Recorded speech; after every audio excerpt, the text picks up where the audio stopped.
Aloha, everyone. Thank you so much for being here. We're gonna get started. And we actually would like to start by doing a pule. And so we're just gonna take a moment.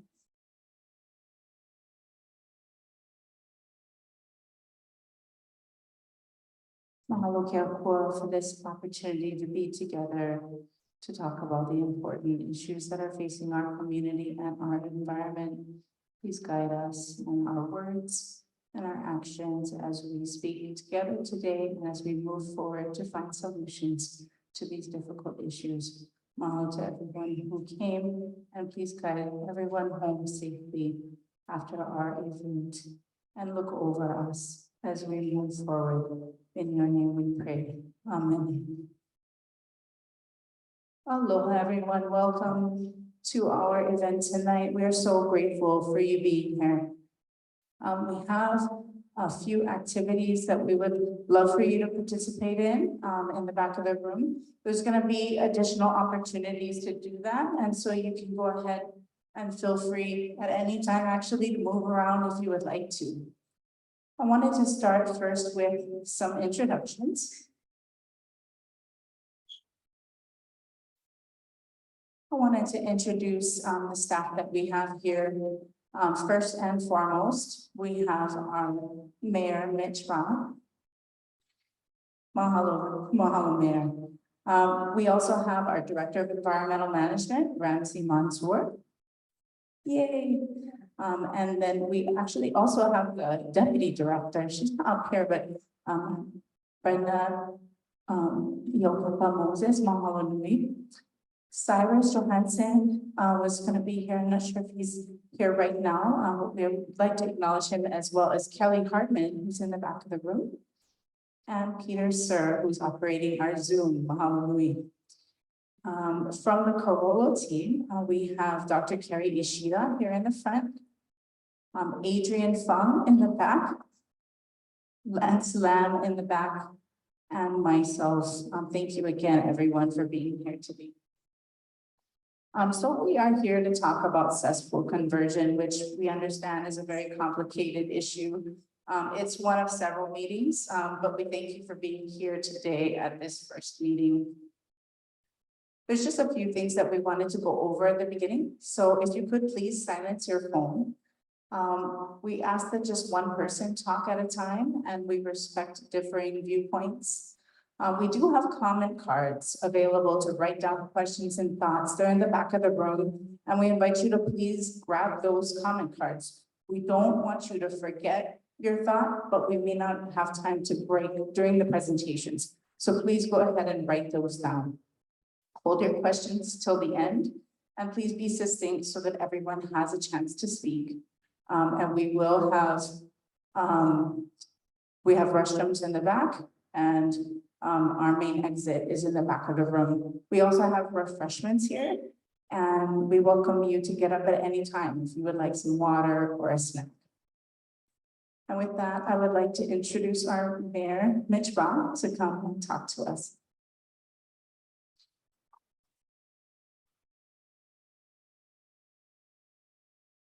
Aloha. Thank you for coming out and making time to be here with us. It's kind of an important topic.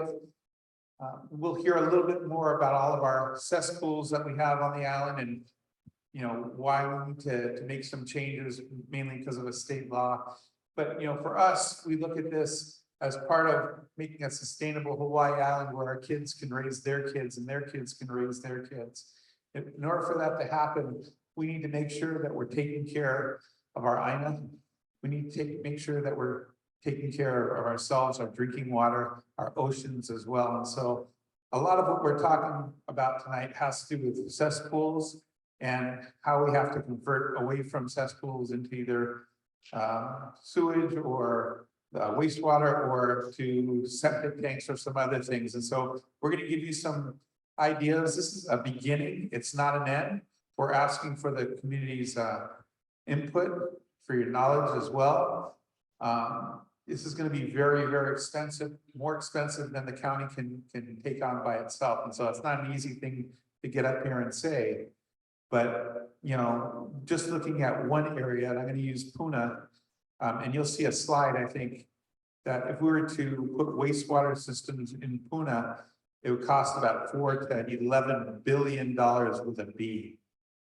That's just one area on this island. We have, you'll see this, we have about 48,000 cesspools now on our island that the state legislature came and said by 2050, we're going to need to make some changes. So we're actually working on some things in Naalehu as well as Pahala, where we're getting close to doing some things that will hopefully make it a lot better for there.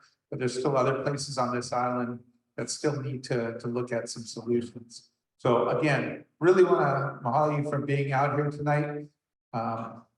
And this is part of a process. This isn't the last time we're going to be out here. This is the first time kind of giving you the information so you know what's going on. So with that, I'll turn it back over. Thank you very much for being here.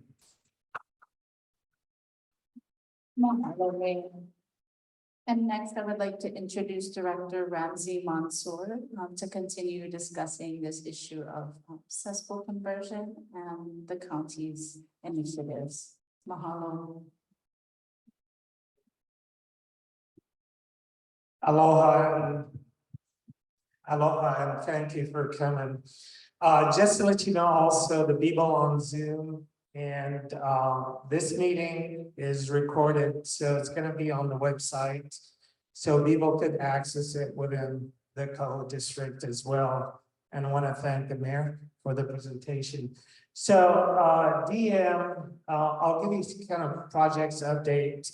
We have important district-wide updates on the cesspool closure projects in both Pahala and Naalehu. We have been working with the communities here into converting their cesspools within the AOC required area. There's about 109 homes plus 65 within the Pahala and about 109 plus within Naalehu under current AOC that we need to convert by 2027. In addition to that, Act 125 through the state requires that all cesspools to be converted by 2050. So that will allow us now to kind of plan these treatment plan, at least for the two communities that we under AOC, and potentially also give the people outside these communities the option of what they need to do to comply with the law. So we have Thursday, we should have scheduled both of them in the same day, but we're gonna be coming back Thursday for Pahala community meeting, cesspool conversion, because EPA had required that we meet with the community on a regular basis. So that meeting was scheduled way before these meetings. And that's our guys is moving forward with the consultant in converting these large capacity cesspools to a waste treatment plant. Next slide. So just project update countywide. You probably heard about the Hilo Waste Treatment Plan. This is one of our biggest projects for the county. This project is almost 95% design complete. We anticipate to put the construction document out to bid in April. So once we bid it out, it's going to start construction sometime in summer, probably August, July, August. And that's a huge project. It's going to take up to 6 to 7 years to complete. We have our staff. We have Cisco here and Mark. Cisco, thank you for your maintenance effort. I know he's the one who get the calls at night when you guys have sewer blockage in your neighborhood, especially in Pahala and Naalehu, on the gang cesspool, because you still have sewer collection, but it's outdated sewer collection. So he's the one who responds to these after hours phone calls. Our collection crew have televised about 34 miles of sewer. And we have flushed and cleaned about almost 39 miles. And and we do grouting. We just have the machine that you could put it from manhole to manhole and go around the sewer line, and it grabs some of the laterals from cracks and what have you. With that, the next slide, Peter.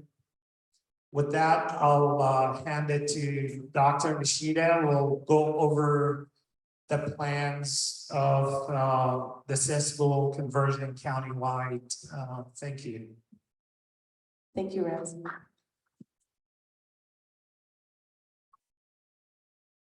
All right, so part of what makes this issue very challenging and even messier is there's different ways to convert, and there's different parties to coordinate with within the state and the county. So in this slide, I want to go through who's responsible for what, and it depends on how you convert your cesspool. So the Hawaii Department of Health Wastewater Branch is in charge of reviewing and approving new individual wastewater systems. So when you do convert to an on-site system, we'll go through each of the different conversion types a little bit later tonight. But this is under their purview. They also regulate and oversee all individual wastewater systems statewide, including enforcement of the cesspool ban. They also implement financial aid for individual wastewater systems. I believe we should have someone from the Department of Health online for the Q&A at the end of the meeting tonight. So we'll get there. You as the homeowner, your responsibility is to comply with the state cesspool ban. So that's on the homeowners to make sure they work on that conversion. On the other hand, the county is in charge of supporting you as their constituents to help develop this roadmap, this plan that we are working on with them to give guidance to cesspool owners on how they may be able to convert. We'll go through all those options a little bit later. The county also operates and maintains their centralized sewer system. So county-owned sewers, wastewater pump stations, treatment plants, that's what they're in charge of. They also plan and build new sewers. So in the next round that we'll come out here for another round of outreach, we'll share maps on potential areas that the county may extend their sewers to. The county is also in charge of reviewing and approving building permits under their Department of Planning and Permitting. So I just kind of want to go through jurisdictions as it relates to this issue. Okay, so the objectives for tonight, we're going to learn a little bit about the origins. Ray's going to take us through Juliana for cesspool conversions and the importance of clean water. We are seeking to get some feedback from the community. There's some comment cards. We encourage you to write comments, questions that you have that we can take. We'll answer as many as we can today. If we can't get to them, we'll collect those cards and post answers to questions. We'll also, in the next round, share more on the county's roadmap to homeowners about how you can convert your cesspools. And we've got a little bit more information tonight on how to stay engaged. So as I mentioned, we'll have a second round. This is part of the first round, where we're really just kind of talking about water stewardship, the importance of converting your cesspools, and we'll give an overview of the options to convert your cesspools. And in the second round, we'll have more information about your specific area, what may or may not be possible for your cesspool conversion. Okay, let me hand it off to Ray to talk about water stewardship. Mahalo, Carrie. Aloha again, everyone. My name is Ray, and I'm excited to be here with you tonight to discuss the stewardship of our water resources. So first of all, we actually wanted to begin by discussing the Native Hawaiian system of management, or traditional natural resources management, which revolved around the Ahupua'a and was really about managing resources from Mauka to Makai for the benefit of our natural and cultural resources. Native Hawaiians recognize that there's a kuleana to manage these resources in that there's a direct relationship between what we do on the land and what we do in the water. And so our water resources are impacted by our choices. And so recognizing that kuleana, we have a responsibility to present and future generations to manage the things that we are doing in our homes and communities. And we recognize that cesspools are not the only issue that is impacting our water resources. Our water resources are impacted by cumulative things, including erosion, chemicals in runoff, illegal dumping of liquid and solid waste, as well as failed wastewater systems, including cesspools and sometimes septic tanks. So what is a cesspool? A cesspool is actually just an unlined hole in the ground. There's typically no barrier between what is in there and the surrounding environment. And so the waste and wastewater will move by gravity, especially in porous lava rock conditions, down to the water table, where it can then move to surface waters like rivers and out into our marine area. As you can imagine, there's a number of impacts associated with this. Cesspools can impact our environment as well as human health, including gastrointestinal illnesses and skin infections. They impact our drinking water because the waste actually moves down into our groundwater sources, which over 90% of our drinking water supplies come from groundwater. And there have been areas around the Big Island that have tested positive for wastewater in our groundwater sources. So it's vital that we protect those resources. They also have an impact on our water bodies and our aquatic plants. When there's too much nutrient in the water, it can cause a disruption, and our plants and animals can become overwhelmed by an environment like an algal bloom, which we have seen in particular on the Kona coast, especially with the warming weathers and climate change. These things impact our recreation, things like fishing and swimming, as well as the health of our community, which really the environment is the basis for, and really the environment then supports our unique Hawaiian culture, which is important to preserve. So this slide actually just shares a little bit about the numbers. We have over 88,000 cesspools statewide that are generating over 53 million gallons of wastewater into our environment every day. It's a little bit hard to imagine the volume of this, but it is happening every day, moving into our groundwater supplies and into our marine areas. And for that reason, the state has prioritized cesspool conversion. And you can see from this map, there's a number of priority locations where it is especially important to convert cesspools. And again, 90% of our drinking water comes from groundwater sources. And so we want to take care of those resources for the benefit of future generations. So how can you help? Please protect our water resources by composting or properly disposing of food waste, picking up waste after your pets, dropping off toxic chemicals at disposal centers, and avoiding using things like chemical fertilizers, conserving water, and definitely replacing cesspools with more reliable wastewater systems or connecting to a sewer whenever that is possible. And now I would like to turn it over to Dr. Carrie Ishida. All right, thank you, Ray. So as promised, I'll talk through the different ways to convert your cesspools. So there are three options, and with each of these options, there's also three components. So there's a collection system. You have to collect the wastewater from your toilets or sinks, and then get it to treatment, step number 2, so it can be safely treated.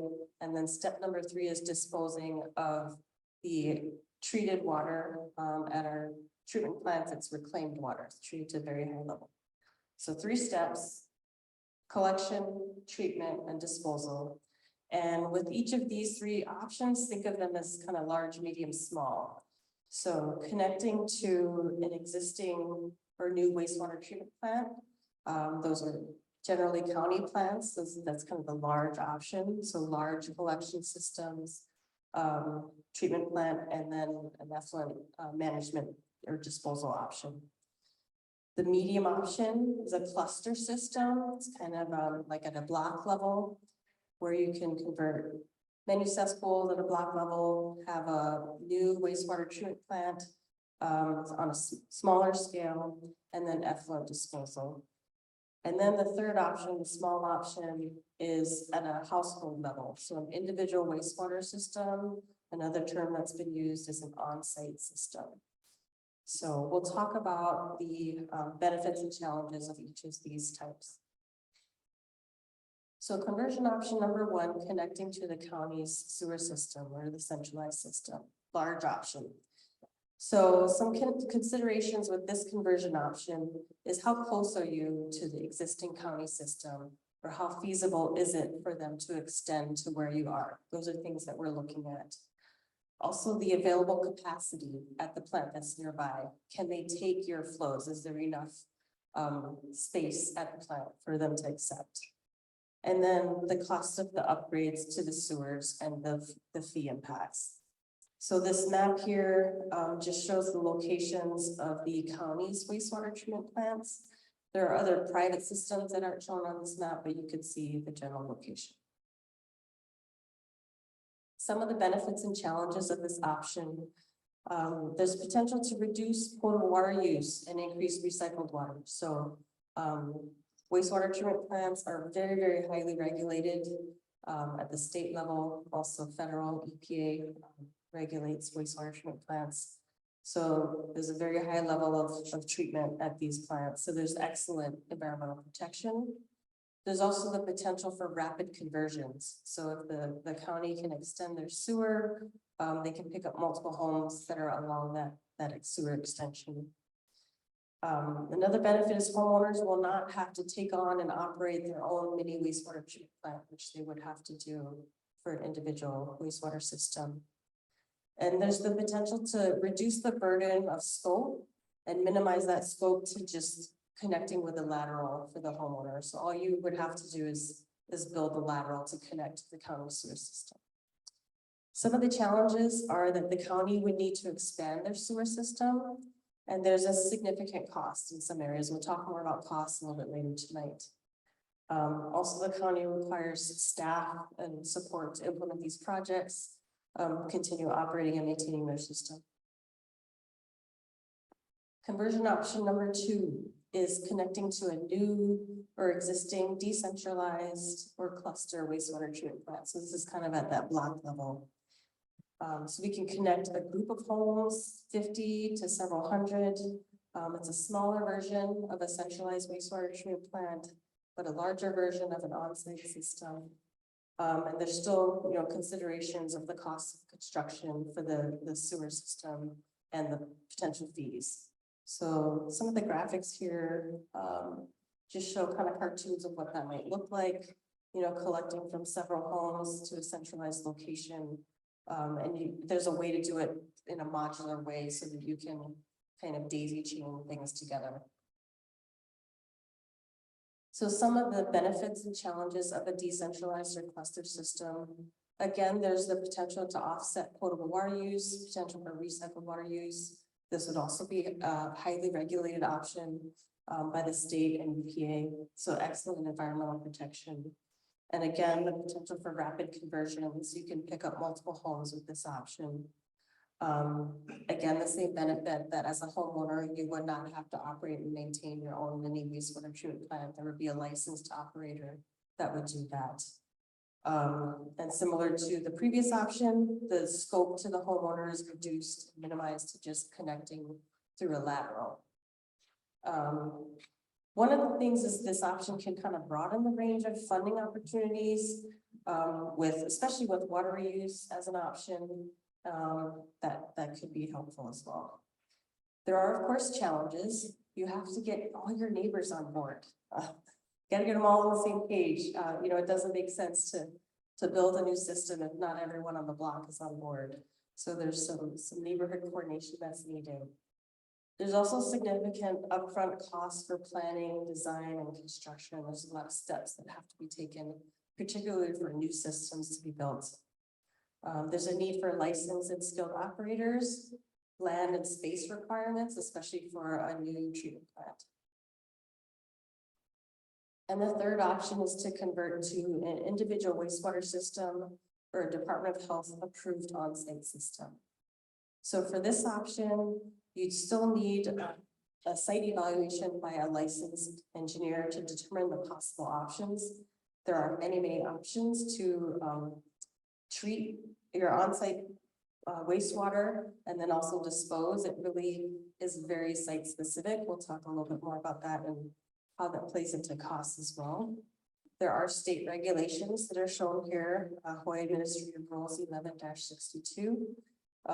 There's a list there of systems that are approved by Department of Health to convert. You would need to submit an application for each system that DOH would review and approve. Just some notes on some of the regulations. Typically, there's a minimum lot size of 10,000 square feet. So again, on the graphics on the right, just show cartoons of some of those conversion options. This one is more of a conventional septic tank and a little bit more advanced treatment here. You can have multiple treatment steps. So the benefits and challenges of an individual system. This option can have a potentially lower construction costs. We'll talk more about costs in a bit. In terms of environmental benefits, it's better than cesspools, not as good as decentralized or centralized treatment, but at least it's better than a cesspool. Additional land would not need to be acquired, and there's relatively fewer permitting requirements. And as a homeowner, by taking this step, you can demonstrate environmental stewardship. There are some challenges, of course. So homeowners are then responsible for operating and maintaining your own mini wastewater treatment system on site at a household level. And the cost must be borne by the homeowner, and financial support may be needed by many. So this is beyond the scope of just building a sewer lateral. You know, it's more intensive in that you need an on-site treatment system. You also need to hire a licensed engineer and a contractor to do this work. There is some environmental risk because the effluent is discharged directly to the ground, but your engineer can help you think through that as well as the Department of Health. So as promised, the difficult subject of costs, we'll share some information here. So how much does a cesspool conversion cost? And the answer is it depends on how you convert. And it can be very variable and site specific. So just to give you an idea of ranges, for an individual wastewater system, the third option that we had just talked about, a rough range is 30,000 to 70,000 per cesspool. Again, it's very, very site specific. It depends on your location, the level of complexity that you have. Ultimately, what it's going to cost is what the contractor gives you as his cost proposal, right? On the other hand, the cost of sewering, as the mayor had mentioned earlier, from the Puna facility plan, there was a range estimated from 4 billion to 11 billion in capital costs for different sewering alternatives of that neighborhood. And that's just one area of Hawaii County.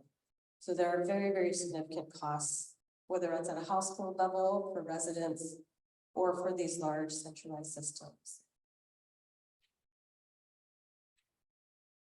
So there are future plans for financial support. We don't have all those answers and details today. There are people thinking about this and working on this, but as we kind of hit on this a couple of times, it really does depend on how you convert as far as how you can get help. And I do have confirmation that we have John Nagato from the Department of Health online to help with the Q&A at the end. So Hawaii County is exploring grant and loan options for county projects. There are federal funding opportunities, and they can prioritize high priority cesspools and those that are financially burdened. There's also state financial support programs. I think it was earlier last year, there was a grant program. I believe it was very successful and very popular. There was a wait list that was filled quite quickly for a $20,000 grant program. And other programs are to be determined. And at the bottom of this slide here, I'm listing the DOH website with more information. If anybody wants to take a picture of that.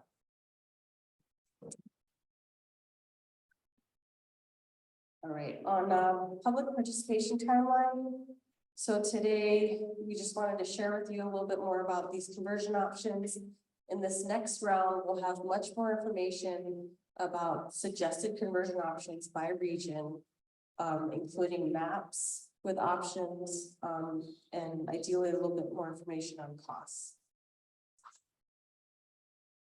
So today, this is just a summary. We were out in Kona at a Hilo a few weeks ago. Today we're here. There's one more meeting tomorrow night in Kohala, if you're interested.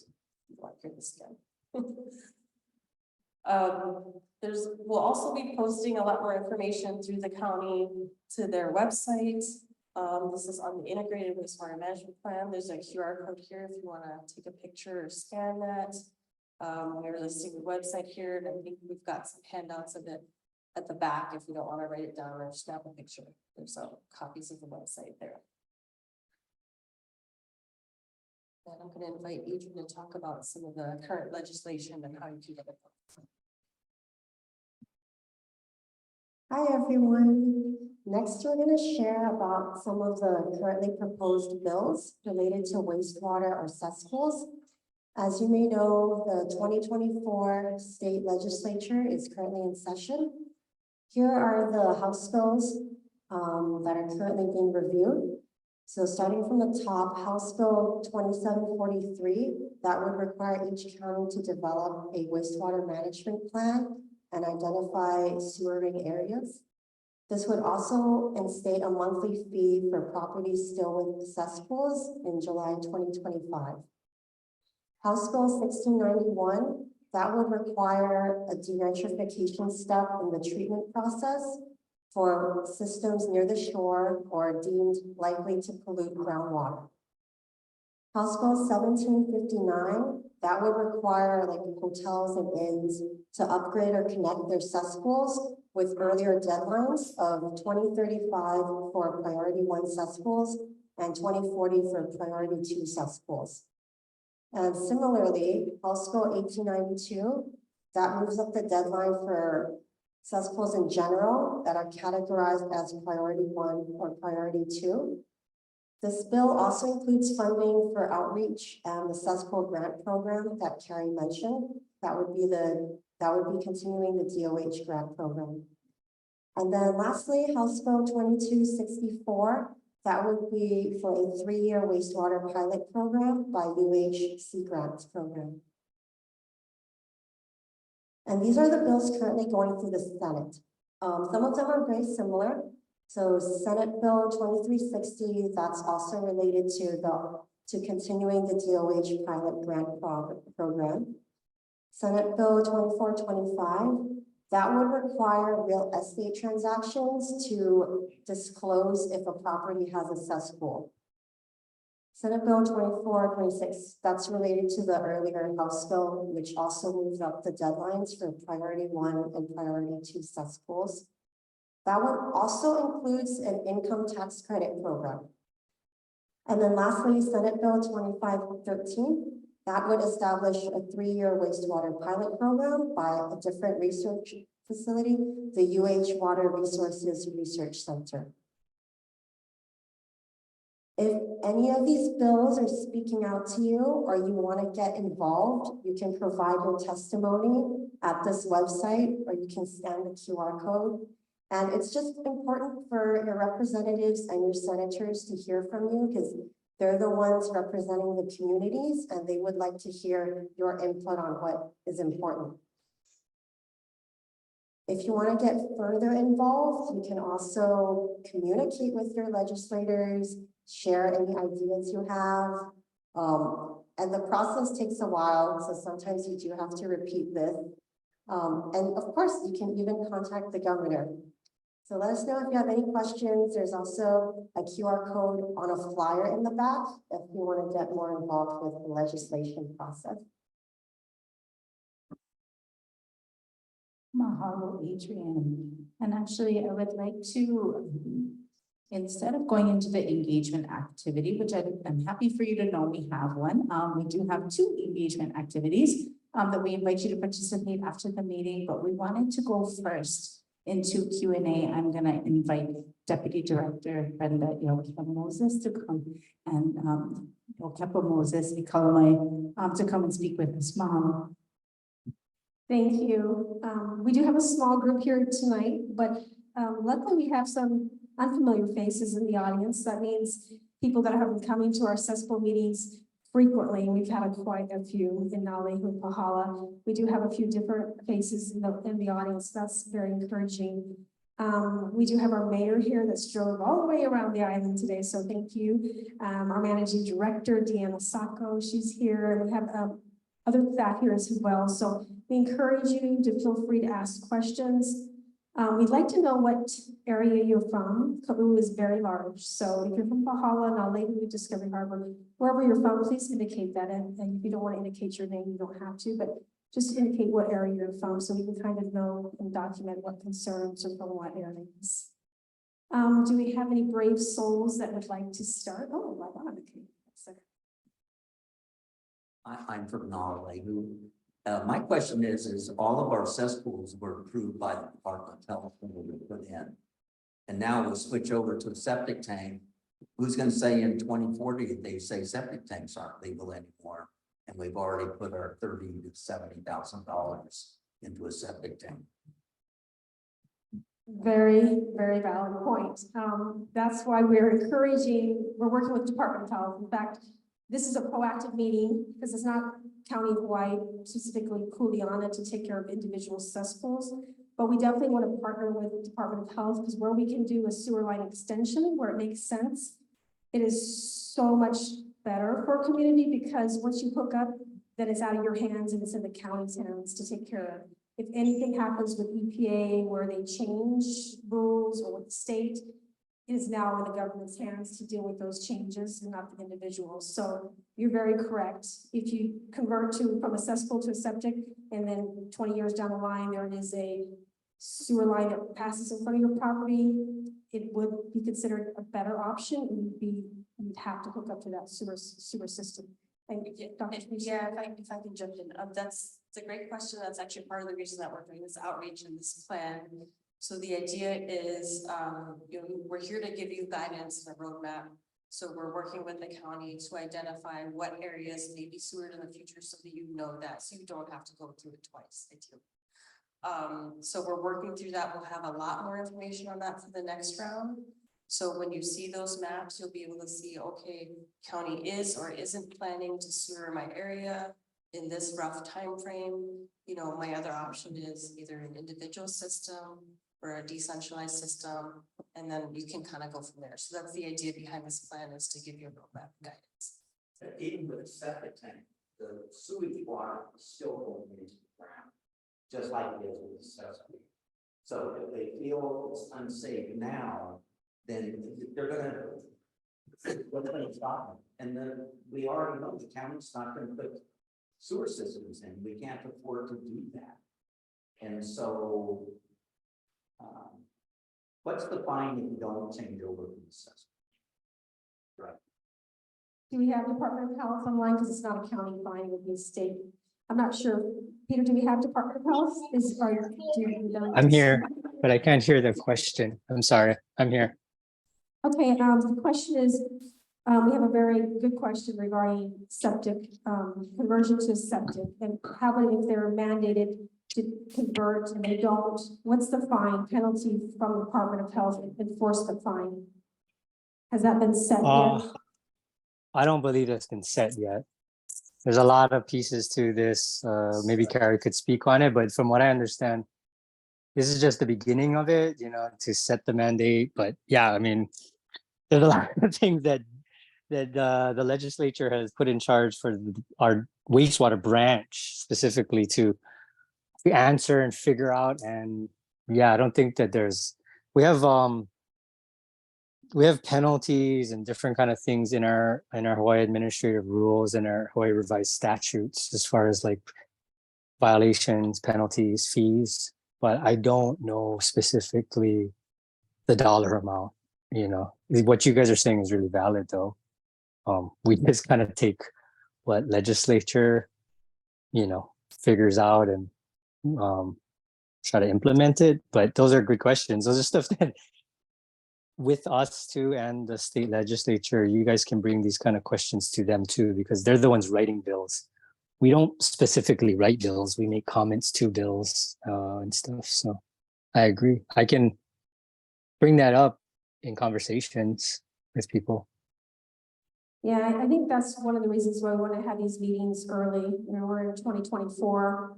2050 is that mandate. So we are trying to plan ahead, and those kind of questions are valid ones. And so we will definitely document that. And I haven't seen Department of Health come up with any figures yet, but I think there probably will when it gets closer to that deadline. So thank you, sir. Okay, do we have anyone else in the audience? Terry? Say something? Okay, we'll come back to you, sir. Let me give a chance to others. Yes, sir. I'll be right there. Just what area you're from, okay? We're from Bahala. This is just a comment to what you were saying, this gentleman over here. Cesspools and septic tanks are completely different in how they function. A cesspool just dumps it all into the ground, but a septic tank separates it all. So it's very important to understand that with a septic tank, it's separating particulate matter from the scum, from the effluent. And the effluent, the liquid, the water portion of it, semi-filtered, is what's going into a leach field, which then filters and percolates down into the ground. Completely different from a cesspool. So they're not the same. Now, that being said, I agree that if cesspools were authorized, now they're not, what's to say that 2040 septic tanks will not be authorized, as now homeowners are on the foot for a $70,000 upgrade that then has to be upgraded once again. It creates a huge burden for the homeowners to go into, from a cesspool into a septic tank as it is. Not everybody can just afford to dump $30,000 to $70,000 into their property. So. Yes, thank you. We agree. A septic is an upgraded system, but it's not the best. And we know that sewer treatment plant does the best filtration for that. So thank you for that question. Do we have anybody else? Brenda? Yes. Sorry, this is Carrie. If I can add on a bit to your response there. So septic tanks are a little bit better than cesspools. They do remove some total suspended solids and organic carbon. They don't remove nutrients. It's also dependent on gravity, drainage time within the ground. So areas that are near the coast, near drinking water sources, things like that, septic tanks may not be a good idea. So it does depend. And so with all the three options that I had shown, there's many different treatment technologies and ways to treat the water, whether it's lower or higher levels of treatment. So there's a whole industry that this is all people do. So there's different levels of treatment. It does add up to dollars. But ultimately, the main point is, we want to try to give you guidance. You only have to take care of it once. That's the main goal here. Thank you. I know this gentleman had another question up front. Does anybody have that hasn't asked a question yet? Alan? I'll come over to you, Alan. Just tell us what district you're from or what area you're from. So I have a question regarding the conversion. So depending on certain areas or where people's land is, or the size of the lot, they might have to go to an ATU, correct? Could you explain what an ATU is for everybody? Because not everybody knows, and with the nitrification. Sure thing. Yeah, so ATU stands for aerobic treatment unit.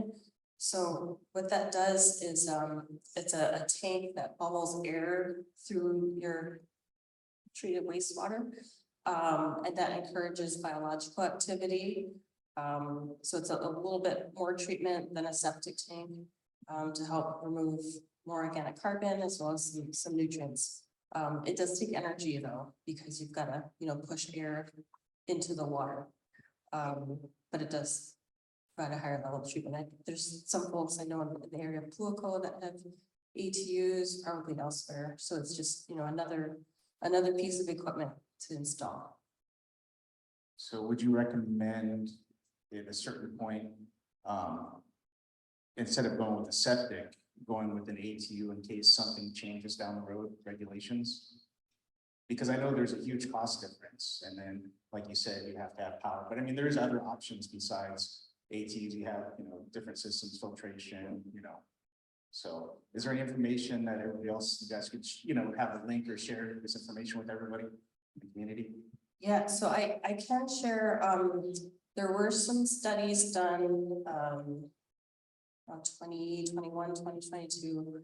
We can, in the Q&A response, we can post links. There are reports on the Department of Health website that goes through different on-site treatment technologies, both treatment and disposal options. So you had mentioned leach field, there's other disposal options as well. So that we kind of go through the pros and cons and the descriptions of these different treatment technologies. Ultimately, as we've mentioned, Department of Health would need to review and approve of whatever system that you propose for an individual system. I know John's on the line. John, I don't know if you want to add anything to that.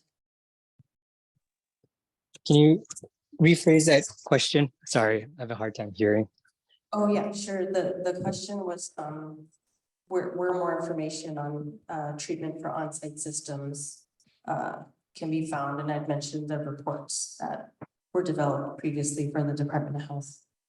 Right, and we kind of updated our website, but not with a lot of information. Well, we just have specific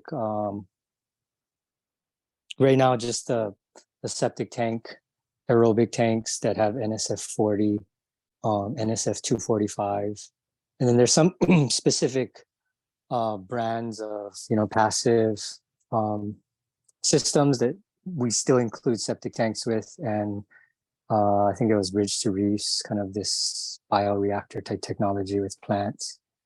Those are listed on our individual wastewater system page at our wastewater branch website, but it's just at the top because we're just trying to keep it simple for now. It's not a lot of technology, like brand name technology. It's more like right now, kind of the known types of technology. So we always just share when people have questions what that means, but a lot of the engineers that will design, that's kind of our go between us and the homeowners, because we do allow your engineer who you select determine, because if we start selecting, then homeowners, engineers get mad at us for overreaching and telling you, because the brands and the distributors and the vendors, we don't control price. So it's a fine balance between coming up with the criteria for certain technologies so that it's safe for you, the homeowners, it's safe for our environment, but we don't want to overreach at the same time and tell you exactly which one. You do have still choices as far as engineer, vendors, and contractor. So I hope that makes sense. And at the back of the room, we do have the resources for our website, so you can kind of learn more about each individual system, the Department of Health contact number. And unfortunately, there's no magic globe that we can look into that says septics will be outdated in the near future. That's not our call, nor is it Department of Health's call. It's probably going to be EPA kind of situation. So to say jump to the more expensive treatment because septic might, be gone in a few years, we can't make that prediction. And I think for a lot of folks, it's gonna be economics. And so this next round of meetings will have some resources. I know there's a lot of state EPAs really there with us, understanding the issues and the challenges for our distressed communities. They're trying to do their best to figure out ways how they can help. And so we're hoping that there are going to be some incentives for people to start converting early. We need to start making that ball move. But what we don't want to do is, like what this gentleman said, not plan and coordinate so you don't jump to a septic when your community might be, the extension might happen. So very, very good questions from everybody in the audience right now. We do have a broker in the house, a real estate broker, Matt. Do you have any questions for all your buyers out there? This is recorded. Yeah, but it's important for the real estate community to understand. Okay, well, we're here for you and we'll give you the direct line to EPA. So you can call them.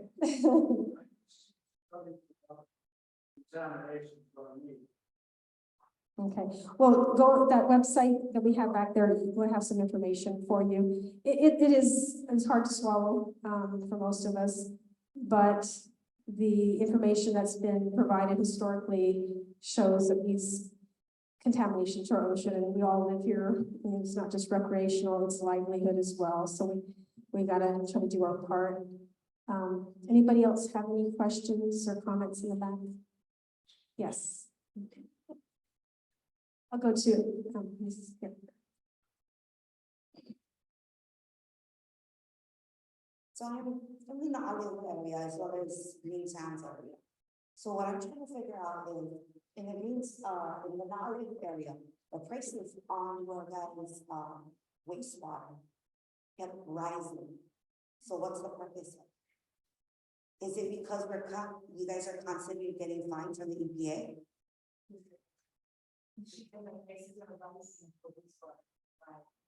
Why is it continuously rising? We don't have constant fines from EPA, and this is island-wide, so it's not particular to Naalehu, so you're getting charged the exact same amount as somebody in Hilo or other places on the island. But Ramsey, do you want to also talk? Are you talking about monthly rate or the monthly rate has not changed. It had escalators, was about 5% or less every year, and this year was the last year that we didn't have increase. So the last rate study was done in 2018, if I recall, and it has a small percentage every year for the next 5 years. So last year, 2023, that's when it ended. So they projected when they did the study earlier to do a 5-year projection with a 3 to 5%. Sure. Let me get the mic to you so everybody can hear. So I also live in the Green Sands area, and we're in cesspools. My question is, are you guys gonna be able to sufficiently cover our entire area on your guys' sewer treatment plant?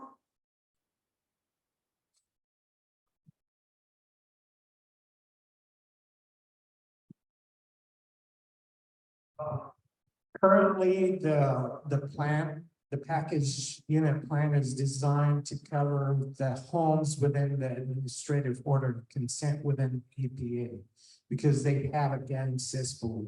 So under EPA, the gang cesspool was enforced in 2005. The state has not enforced conversion until 2050. But eventually, our design for the package unit, it could be expanded in the future to include more homes within the communities. So, and the way we're gonna design it with these package unit, the more homes we could drop another unit to the site. So there's the possibilities, yes. Okay, thank you. Welcome. Thank you so much. Do we have any other comments on this? Oh, yeah, I'm sorry, Mayor. Don't hold that against me, Walker. Yeah, I kind of want to go back to this gentleman's comment and kind of to your comment too about not, agreeing with all this stuff.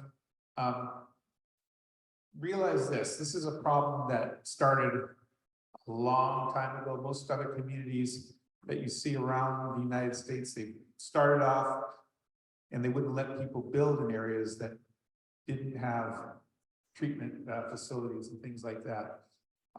This is not something the county's coming out and saying, you got to do this. This is something that's coming down to us from the state side.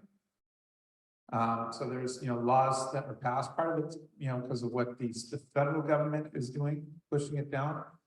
That's why we have the consent decrees with Naalehu as well as Bahala. So we're working on solutions, and I think that's really again, I said this a little bit earlier, but we're working on solutions and we need help on this. I can tell you this, this is gonna be a problem long after I'm there, because this is gonna be something that we have to do before 2050. If we don't start planning now, it's gonna be really difficult as we get to that point where the state is jumping in. I really appreciate the comment you made as well, about what if they say something else? What if they say you have to tie into a line? What if they say, some of this is we have no real control over, and I think that's why we're here, is to listen. I think you make an excellent point, that we need to be bringing back the state. What's to say that they're not going to do that? So especially in the zone 3 of. Yep. I mean, I go on that, absolutely, they shouldn't be on cesspool along roads. We're in below, Yeah. But up here, and because maybe we should be talking to our state representative and our state senator saying, hey, let's work on the places that really need it. Places like zone 3, let's do away with 2050 and we'll work on it as a new solution for. And I think, again, we're looking for solutions. That is a very viable and legitimate solutions. Because to this lady's point here, there's no way in my mind that everybody's going to be tied into a sewer system by 2050. It's just, speaking realistically, we're talking billions and billions and billions of dollars. If Puna is looking to be 4 to 11, this whole island is probably looking to be maybe $20 billion, maybe more. That's a lot more than we can afford. Remember, we can only afford what the taxes are out there, because the county doesn't have a whole bunch of things. We're trying not to raise taxes at the same time. We realize, and I just got interviewed by a reporter, because one of the guys in the state saying, well, we should take the taxes from the houses and stuff like that, because we're not charging enough. It's like, where are you living? We have a lot of people that are already struggling. This is something that we can't get out of by ourselves. We need everybody's now and thinking about how we do this. So it's frustrating for us as well. I mean, it's almost like an impossible problem. They're saying solve it, and this is one of those things where as county officials, we need to really listen to our communities, and that's again why we're here. Thank you. Thank you, Mayor. Yeah, that's in addition to what the mayor has said. The 250 sounds so far away, but even if you take today's state for the amount of cesspool we have to convert about 2,000 cesspool per year just to be able to meet the 2050. And the reason we're doing that, because we figure we bring awareness to our constituents to have options, and it's up to you. but at least now you're gonna have options. There's some legislations before the state this year. Kailua Kona, they actually gonna push the line to 2030, which is about 6 years from now. And that's why we're doing this study. And we're doing these options to allow our constituents countywide be able to access our website once it's complete. And it gives you the option. And you either have 6 years to comply or you have 24, 26 years to comply, but at least you have options. Thank you.